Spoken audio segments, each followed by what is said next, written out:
Today we're diving into the great big deep blue sea for all things seafood. From fish to shellfish, there's just something so unique about the taste and texture of seafood that sets it apart from all other meats. And there's 5 oceans worth of fish out there, which means our home cooks are going to be reeling in some unique catches for all of us. But before we throw a line out to Griddle Nation, we're going to prepare a popular sea-inspired dish. Dude, I have something exciting. Okay. I love sea bream, or sometimes they call it Dorade.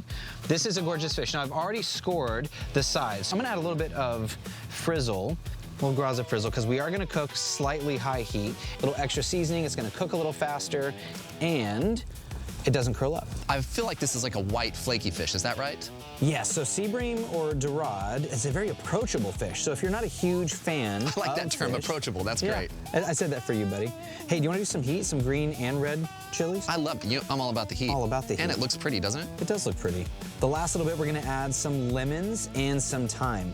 Now, you could sew this up if you wanted to keep it nice and tight, but the griddle is gonna keep us exactly where you want it. I want a touch more seasoning right over the veg. Heavy on the seasoning. That's gonna steam up on the inside. CJ, hit the Blackstone with some high heat cooking oil. We want a decent amount because we want the skin to get really, really crispy. Looks great. Gorgeous. This is a decent sized fish, so it is gonna take just a minute. Once you grab that dome and dome it. Now, at this point, do we want to add water, or is it? Definitely no water. Dry skin creates crispy skin. Wet skin creates soggy skin. And nobody wants soggy skin. Nobody wants soggy skin. We'll check back in 3 minutes. So truth be told, I'm not a huge fish fan. However, I have had to cook it for family and friends because they love it. So I'm not real familiar with this. Is this fresh or salt? So saltwater fish should smell and taste like the ocean. That's what I love so much about it. Like when you go to the beach and it just feels calming and relaxing, that should be what we have in our fish. We're taking it old school, and I mean old school, because we're cooking Dorade whole, the way our ancestors did. Ready for this flip? Love it. 1, 2, 3. Oh, you beauty. So I think for me, one of the things about fish or seafood in general is texture.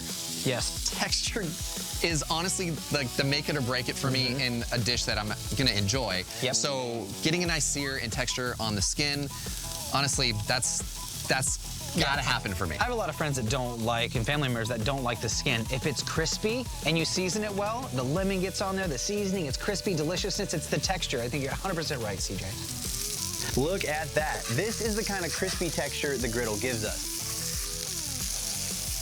I'm gonna add some of this frizzle here. Gonna get that down. This is broccolini, like it's broccoli, it's broccolini, all the fun things. Season this up how you like. We've got some SPG today, and we're gonna get some nice color before we actually steam and dome this broccoli here in a minute. You don't want to steam your broccoli too soon. You want a little bit of color first, and then you can add your steam. Because if you add it too soon, you don't get any color anymore. Right, and you that just get steam. That defeats the whole point of the process. Now, this is a fairly big fish, CJ, so we are going family style. You want to do the broccolini as a bed. Do you, I didn't even ask, do you like broccolini? I do, as a matter of fact. It's kind of one of those things, growing up, I absolutely hated it. And Mom, I love you. It's because you didn't make it very good. Oh. And I've had it, I've learned. Is it mushy? It was mushy, and I'm pretty sure it was canned somehow, and. Oh, no. Yeah, it was rough. That's all the bad. Yeah, in fact, all the bad. Plus, seasoning. It goes a long way, folks. Do not neglect your seasoning. Mom. I love you, Mom, but come on. Cut this. We need to cut this from the show. Oh, my, yes. Dude. All of the yes. Texture, flavor, we're gonna go right on top. And then the last little thing I like to do is a little garnish. You can do a little squeeze with the tongs. Why not? Why not? Let's see if I can do this here.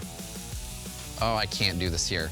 Oh, wait. Come on. I can. Come on, muscles. I think I can. Muscles. The idea of toasted lemon juice gets me really excited for fish. We can make it beautiful. A couple edible flowers.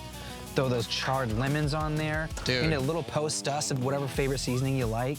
This Blackstone Island stir fry is so good. This is gonna pair well. Now, you don't have to be a fish lover to love something like this. It's gorgeous, it's beautiful. If you say so. And this would definitely be like a fish for 3. Flaky, delicious. Look at that, gorgeous. So maybe a pro move if you don't love fish. Yeah. Just get some of that nice caramelized lemon juice. And also when you look at that lemon, the flavor really does change. It does pop, dude. Honestly, meaty fish. That is really, really good. Get some of that Dude, broccolini. This one's for Mom. Don't be like CJ's mom. This one's for Don't Mom. make it. I feel bad, I'm just going like you did. Yeah. Little crunch. No soggy fish, no soggy broccolini. No soggy broccolini.